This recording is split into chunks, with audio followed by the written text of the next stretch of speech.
Hey yo, Shalom. Oh, praise to Yahweh, Shem Yahshua, Shem Kakadash. Double honor to the apostle and orders of GreatMillStone and rule well. Shalom to the brothers out there doing the work in sincerity and truth. It's the brother Emma1 from the GMSLondon camp. Just got, saw this article and it's funny because it's the topic I was meditating on.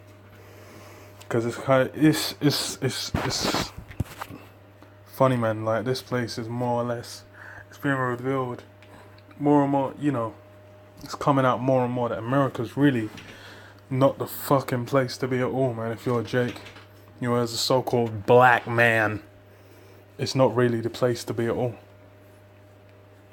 Got this article on, what is it?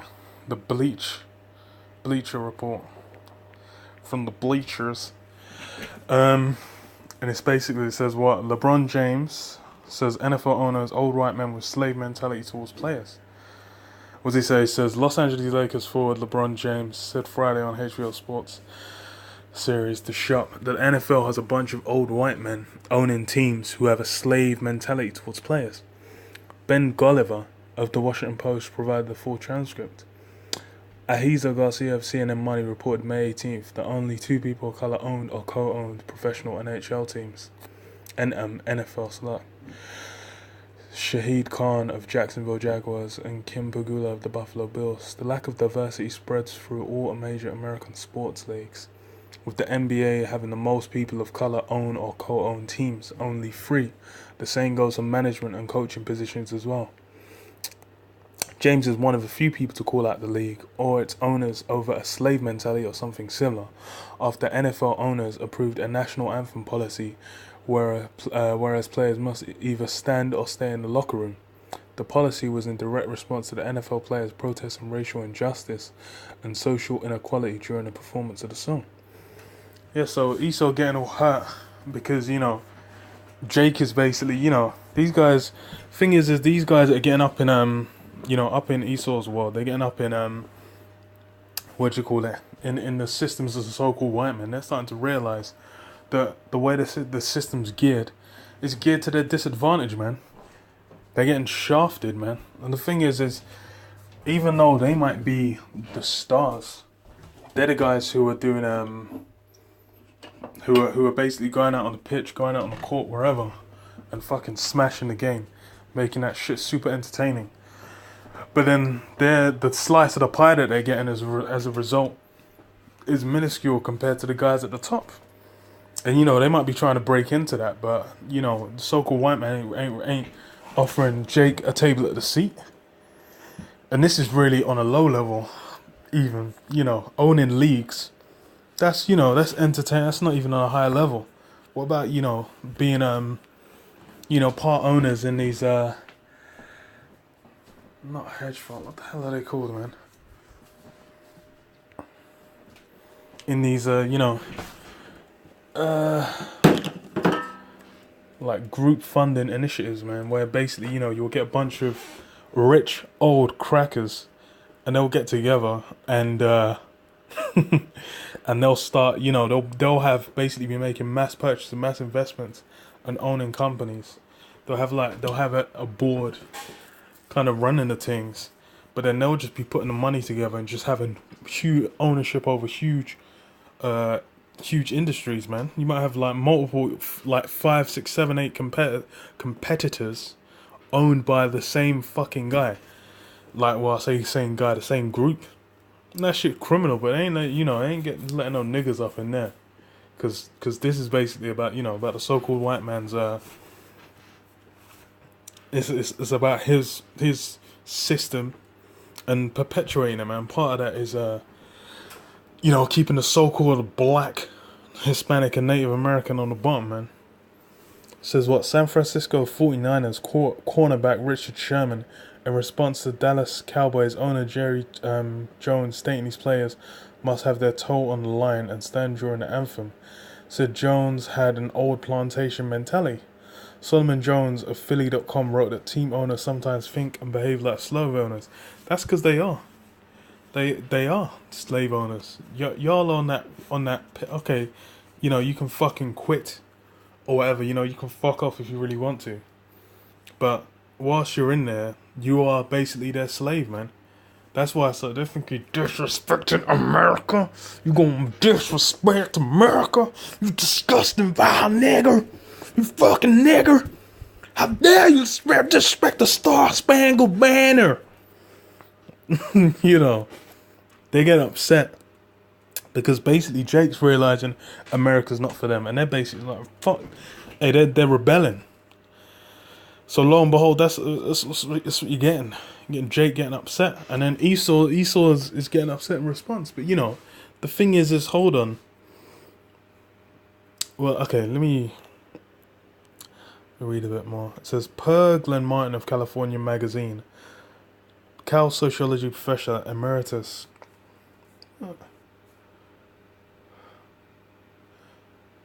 Per Glenn Martin of California Magazine, Cal sociology professor emeritus and civil rights activist Harry Edwards said the policy which stated that players must stand for their anthem or stay in the locker room is representative of a plantation mentality.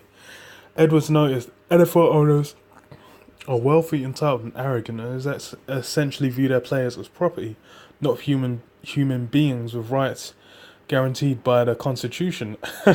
See, the thing is like, the problem with Jake is they're trying to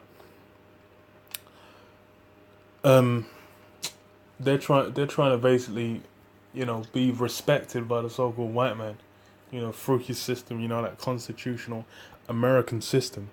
They're trying to attain, like, you know, some form of respect. You know, have the white man say, look, I'm sorry for thinking you're a nigger all these years. I realize now you're a man. You're a man, and I respect you. You are worthy of respect, black man. Nigga, that ain't gonna happen, man. These guys are looking at you like you meat, man. I see these fucking hick American shits, tourists that come over here. And these guys are a bunch of wankers, man.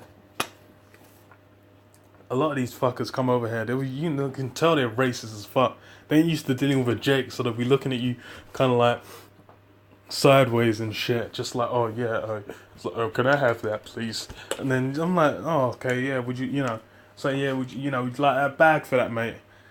And they'll be like, yeah, you don't know how to act because you're thinking this black nigger.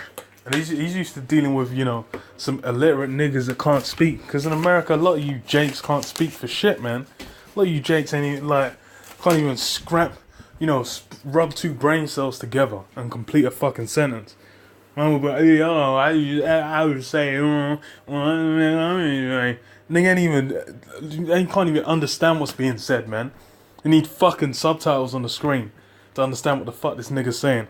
They used to dealing with those, or a nigga that would just be like, you know, a cracker will say some shit, be like, yeah, man, that's really fucking black, and he's either gonna get meek and just be trying to, no, but you know, why would you say that? That hurts. That's hurtful. Or you know, you just have a nigga like, what nigga? What you fucking crackers? I'm like, no, I'm like, okay. Now you're dealing with a Jake that can actually articulate speech. You know, he's actually using wit. And you guys are getting cut, man. You guys are getting cut. These guys are some assholes, man. Trying to, you know, they're trying to front like, what's it called, man? They're trying to front like, you know, I'm like, no, you guys don't like blacks. You guys hate blacks, man. Especially them guys, you can tell they're from the fucking countryside, where there's deer just kind of strolling around. Shit. Says what James has never been afraid of use his platform to express his feelings on the world's most important issues, as Cord Jefferson of the Bleacher Report noted in the July 23rd piece. Chances are this won't be the last time we see James shun the shut up and drivel request. Let's see who fucking said that. Laura Ingram told LeBron James to shut up and drivel.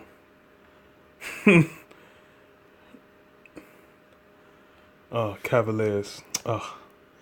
Was there such a time when LeBron was in the Cavaliers? Shit. Someone who gets paid $100 million a year to bounce a ball. What are you upset about?